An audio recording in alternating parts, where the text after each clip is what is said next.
Hello everyone. ఈరోజు topic ఏంటంటే Hindi simple వర్డ్స్లో మనం 2 లెటర్స్లో ఎలా రాసుకుంటామని చెప్పి చూడండి. Words with 2 letters without symbols అని అన్నారు. అంటే 2 లెటర్స్నే యూజ్ చేస్తాము, సింబల్స్ ఏమి ఇక్కడ యూజ్ చేయమన్నమాట. సో ఫస్ట్ వర్డ్ చూసుకుంటే హిందీ జల్. జల్కి వచ్చరికి మనం ఎప్పుడైనా లెర్నింగ్ చేసినప్పుడు ఫస్ట్ స్టేజ్లో ఉన్నప్పుడు మనకి ఏంటి అంటే ఫాస్ట్గా రాదు నేర్చుకోవడం. అలాంటప్పుడు మనం ఏం చేస్తాము అంటే ఒక్కొక్క వర్డ్ని కూడా ఫస్ట్ అంటే ఒక్కొక్క వర్డ్ చదివి ఆ రెండింటిని కూడా కలిపి చదివితే ఈజీగా వస్తుంది అనమాట. సో ఇది ఏంటి అంటే చిన్నపిల్లలకి 4th క్లాస్ ICSE సిలబస్ లో ఉంటుంది. సో అలాంటి వాళ్ళకి ఏంటి అంటే మనం ఎప్పుడైతే సపరేట్ వర్డ్స్ చదువుతామో దాన్ని మళ్ళీ కంబైన్ చేస్తే రెండు కలిపి చదివితే అప్పుడు మనకి వర్డ్స్ అనేవి కొంచెం సింపుల్ గా వస్తాయి. టఫ్ వర్డ్స్ అనేవి ఎలాగైనా కష్టమే చదవడం. ఇలా సింపుల్ వర్డ్స్ ని మాత్రం ఏంటంటే డివైడ్ చేసి ఒక్కొక్క వర్డ్ చదువుకుంటే ఈజీగా ఉంటది అనమాట. సో ఫస్ట్ వన్ చూడండి జా, సెకండ్ వన్ వచ్చేసరికి లా, జల్ అనమాట. జల్ నార్మల్ గా జాకి లాకి డిఫరెన్స్ చూసుకుంటే ఇక్కడ లాకి లా లా అని వచ్చింది అనుకోండి జలా అయిపోతుంది. అదే ఇక్కడ మనం వచ్చేసరికి సింగిల్ లానే యూజ్ చేస్తున్నాం ఫస్ట్ లా. సో అప్పుడు ఏమవుతుందంటే జల్. జల్కి వచ్చేసరికి మనం ఇంగ్లీష్ లో ఏమని అంటామంటే వాటర్. ఇది ఇంగ్లీష్ వర్డ్, ఇంగ్లీష్ లో వాటర్ అంటాము. తెలుగులో ఏమో నీరు, తెలుగు వర్డ్ నీరు అనమాట. నెక్స్ట్ దీన్ని కూడా అంతే, అలానే సపరేట్ గా చదవండి. జా ఇదేమో నా అంటే జన్, ఇది నా నా కాదు ఇక్కడ ఉండే వర్డ్ నా అనమాట. సో నా మాత్రమే ఉంది, ఇక్కడ జా ఒకటే ఉంది, జా లేదు. సో జన్ అని చదవాలి. జన్. ఇక్కడికి వచ్చేసరికి మనకి ఇంగ్లీష్ వర్డ్ ఏంటి అంటే మ్యాన్ అని పిలుస్తాము, తెలుగు వర్డ్ లో మనిషి అంటాం అనమాట. నెక్స్ట్ వన్ థర్డ్ది సేమ్ తన్ ఉంది, తా ఉంది, నా ఉంది. ఇందులో కూడా తా లేదు, ఓన్లీ తా. ఫస్ట్ తా ఉంది అంతే, తా తా అంటాం కదా అలా కాకుండా ఓన్లీ తా ఉంది, తా. ఇక్కడికి వచ్చేసరికి ఇది నా అనమాట. నాలో కూడా ఓన్లీ ఫస్ట్ నా ఉంది, నా నా. మనం ఏంటి అంటే మాత్రాయాలు ఎప్పుడు కూడా నా నా ఇలా పిలుస్తాం కదా అలా కాకుండా ఇక్కడ వచ్చేసరికి ఫస్ట్ నా ఉంది, తన్ అని అనాలన్నమాట. ఒకవేళ నా ఉంటే ఇక్కడ ఏదైనా గీత వచ్చి మనకు నా వచ్చింది అంటే తన అయిపోతుంది. ఇక్కడ మనకు అది ఏమి లేదు కాబట్టి తన్ అనమాట. తన్ని బాడీ అంటాం, ఇంగ్లీష్ వర్డ్ లో బాడీ అంటాము, తెలుగులోకి వచ్చేసరికి శరీరం అంటాం అనమాట. నెక్స్ట్ సేమ్ ఇక్కడికి వచ్చేసరికి హిందీ వర్డ్, హిందీ వర్డ్ లోకి వచ్చేసరికి ఏంటంటే నెక్స్ట్ వన్ బల్ అనమాట. బల్ అంటే దీన్ని కూడా సపరేట్ గా చదవాలి. ఇది వచ్చేసరికి బా. బా ఫస్ట్ వర్డ్ ఏమో లా అనమాట, అంటే బల్. బల్లకు వచ్చేసరికి మనం ఎలా రాసుకుంటాము అంటే ఇంగ్లీష్ లో బల్లని పవర్ అని అంటాం. పవర్ అంటే ఏంటి అంటే శక్తి. మనకి ఏంటైతే ఇంటికి విద్యుత్ శక్తి అనేది వస్తుందో, ఎనర్జీ అనేది వస్తుందో దాన్నే మనం శక్తి అని అంటాం అనమాట. నెక్స్ట్ తట్. తా ఉంది అలానే టా ఉంది, తట్ అనమాట. తట్ అంటే ఏంటి అంటే షోర్. షోరు అంటే ఒడ్డు.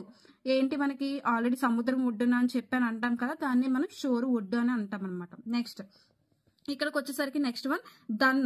దన్ అంటే సేమ్ ఫస్ట్ వర్డ్ ఏమో దా, సెకండ్ వర్డ్ ఏమో నా అనమాట. దన్ అంటాం. సో దన్నే మనం ఇంగ్లీష్ లో ఏమని అంటామంటే వెల్త్ అంటాం అనమాట. వెల్త్. వెల్త్ అంటే సంపద, అంటే డబ్బు సంపద అంటారు కదా, సో అది అనమాట వెల్త్ అంటే సంపద. నెక్స్ట్ వన్ సెకండ్ వన్ ఏమో వచ్చేసరికి ఏంటంటే గట్. ఇది గా. ఫస్ట్ వన్ ఏమో గా, సెకండ్ వన్ ఏమో టా అనమాట, అంటే గట్. గట్ అంటాం. గట్కి ఇంగ్లీష్ వర్డ్ వచ్చేసరికి ఏంటంటే పిక్చర్. అలానే తెలుగు వర్డ్ వచ్చేసరికి ఏంటంటే కాడ అనమాట. తెలుగు వర్డ్ లో మనం కాడ అంటాం. సేమ్. నెక్స్ట్ అలానే మన్ అనమాట. మన్నుకు వచ్చేసరికి చూడండి ఫస్ట్ వర్డ్ ఏమో మా, సెకండ్ వర్డ్ ఏమో నా. సో మన్ అంటాం. మన్నని ఎప్పుడు కూడా మనం ఏంటి అంటే ఇంగ్లీష్ లో కాల్ చేసేది హార్ట్ అంటాం అనమాట. హార్ట్ అంటే గుండె, తెలుగులో మనం ఏమంటాం గుండె అని చెప్పి అంటాం. నెక్స్ట్ వచ్చేసరికి ఫన్. ఇది ఏదైతే ఉందో ఇది ఫా అనమాట. ఇది ఫా, ఫస్ట్ లెటర్ ఫా, సెకండ్ లెటర్ ఏమో నా. ఫన్. ఫన్ అంటే ఏంటంటే హుడ్. ఇంగ్లీష్ లో హుడ్ అంటాం, తెలుగులో కూడా హుడ్ అంటాం. అలానే నెక్స్ట్ లెటర్ హల్ అనమాట. ఇది హా, ఫస్ట్ లెటర్ హా, నెక్స్ట్ లెటర్ ఏమో లా. హల్. హల్కి ఇంగ్లీష్ లో మనం ప్లఫ్ అంటాం, తెలుగులో నాగలి అని అనమాట. అలా మనం సపరేట్ గా ఎప్పుడైతే చదువుతామో వర్డ్స్ అనేవి ఈజీగా వస్తాయి. నాగలి. హల్ అంటే ప్లఫ్ ఇంగ్లీష్ వర్డ్ లో, తెలుగు వర్డ్ లో నాగలి అనమాట. నెక్స్ట్ వన్ వచ్చేసరికి ఏంటంటే ఉన్. ఉన్. ఇది వచ్చేసరికి వు, ఇది నా అనమాట. ఫస్ట్ వర్డ్ ఏమో వు, నా. ఆ రెండింటిని యాడ్ చేస్తే నాకు రెండింటిని కలిపితే ఉన్ అవుతుంది. సో ఉన్. ఇంగ్లీష్ వర్డ్ వచ్చేసరికి వూల్ అనమాట, తెలుగు వర్డ్ లో ఉన్ని అంటాం. సేమ్. నెక్స్ట్ లెటర్ వచ్చేసరికి డర్. ఇది డా, ఇది రా. సో రెండింటిని యాడ్ చేస్తే డ, రాని యాడ్ చేస్తే డర్. డర్ అంటే ఏంటి అంటే ఇంగ్లీష్ వర్డ్ ఫియర్. ఫియర్ అంటే తెలుగు వర్డ్ భయం అనమాట. భయం. ఓకేనా, భయం అని చదువుతాం. నెక్స్ట్ వచ్చేసరికి గజ్. గజ్ వేరు, గజ వేరు. ఓకేనా. ఇక్కడ చూడండి మనం ఇక్కడ ఏం యూజ్ చేసాం, కా గా కదా, సో ఆ గా యూజ్ చేస్తాం. గా జ. గజ్. గజ్ అంటే ఏంటి అంటే ఇంగ్లీష్ వర్డ్ ఎలిఫెంట్. ఎలిఫెంట్ ని మనం తెలుగులో ఏమంటామంటే ఏనుగు అని కాల్ చేస్తాం. నెక్స్ట్ వర్డ్ వచ్చేసరికి ఏంటంటే టబ్. ఇది టా, ఇది పా. ఈ రెండింటిని యాడ్ చేస్తే ఏమవుతుంది? టబ్. టబ్ అని పిలుస్తాం అనమాట. దీన్ని ఇంగ్లీష్ లో కూడా టబ్ అంటాము, తెలుగులో కూడా టబ్ అంటాం. నెక్స్ట్ వర్డ్ వచ్చేసరికి ఏంటంటే కప్. ఇది కా, నెక్స్ట్ లెటర్ ఏమో పా అనమాట, కప్. సో ఇంగ్లీష్ లో కూడా మనం కప్పే అంటాము, తెలుగులో కప్పు అంటాం అనమాట. నెక్స్ట్ వన్ వచ్చేసరికి ఇక్కడ చూసినట్టయితే రత్ అనమాట. ఇది రా, ఇది తా, రత్. రత్నే మనం ఇంగ్లీష్ లో ఏమంటామంటే చారియట్, అంటే తెలుగులో రథము. రథమును మనం ఎప్పుడు హిందీలో వచ్చేసరికి రట్ అని పిలుస్తాం. నెక్స్ట్ వన్ వచ్చేసరికి జడ్. జండ్ అంటే జా, డా, జండ్. జండ్ అంటే దీనికి వచ్చేసరికి ఇంగ్లీష్ వర్డ్ లో రుడ్ అంటాము, తెలుగు వర్డ్ లో కొయ్య అంటాం అనమాట. నెక్స్ట్ వచ్చేసరికి వన్.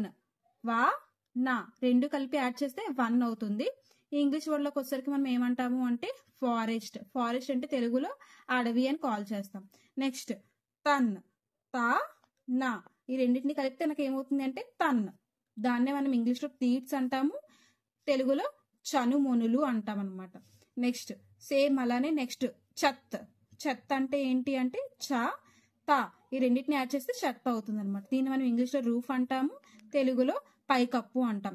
ఇలా మీకు ఇంగ్లీష్ వర్డ్స్ అనేవి ఇంకా ఏవైనా అంటే కా నుంచి స్టార్ట్ అయ్యి మనకి ఏదైతే కమ్, కహ వరకు ఎండ్ అవుతున్నాయో ఆ వీడియోస్ కావాలి అనుకున్న వాళ్ళు, 4th క్లాస్ ఐసీఎస్సీ సిలబస్ లో కావాలి అనుకున్న వాళ్ళు నాకు కమెంట్ సెక్షన్ లో కమెంట్ చేస్తే ఒక్కొక్కటి ఎక్స్ప్లెయిన్ చేస్తాను.